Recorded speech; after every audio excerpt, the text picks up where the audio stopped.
So coming to Ravana now, the first slide is a bit harsh, I'd say, but Ravana, when you look at Ravana, he is a man of multiple characters or multiple facets. And the most important one, which is pretty much the reason why I believe that Ramayana itself has a value, is that the occurrence of Ravana abducting Sita, which instigates the whole Ramayana itself. Of course, that's a controversial topic, but Ravana abducting Sita is what gives Rama the opportunity to placate his values in the epic. So we see here the type of persona that Ravana is. Indriyani purajitva jitam tribhuvanam tvaya. This is told by Mandodari in Uddakanda. Of course, the second part of this line says that the same senses, this line is saying that Ravana is a person who conquered the senses in the three worlds. But after this, the second part of this shloka is she herself says, the same senses are the reason why you've lost your life and lost all your values. Mandodari says this.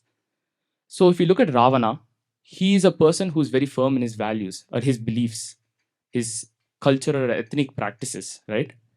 So if you look at Rama and Ravana, both people have opportunities or situations where they have to choose between Dharma or what they believe is correct or what we are supposed to accept as correct and what is followed by the people at that period in time. To take Rama as an example, we see hunting, drinking, and eating meat. Cultural practices. It is very common for Kshatriyas to indulge in these activities, but Rama is willing to say and be firm that he wasn't going to touch any of these.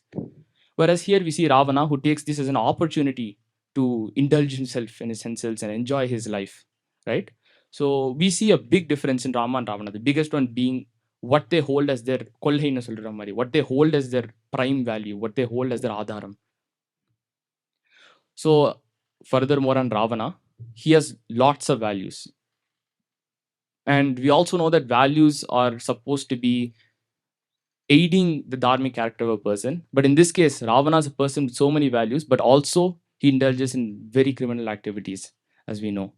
And this is also the reason why, as Anna says, this is the reason why even though he abducts Sita, he's able to survive for so long because of the tapasya that he built through his austerities and his practices, right?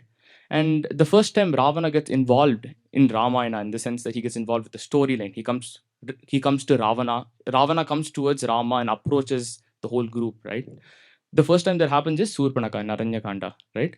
So Ravana hears about Sita. So that's the first part that Ravana gets intertwined with the storyline of Ramayana. So Surpanaka tells Ravana about Sita's beauty and she instigates Ravana to abduct Sita.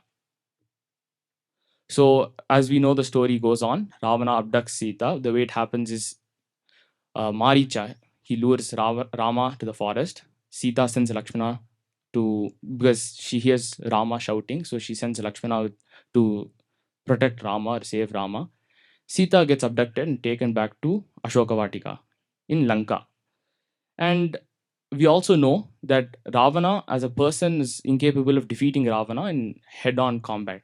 This is told by Maricha himself. When Ravana approaches Maricha to help him abduct Sita, Maricha tells this to Ravana, and later on Ravana himself accepts this. In Yuddhakanda, during the war, he accepts this.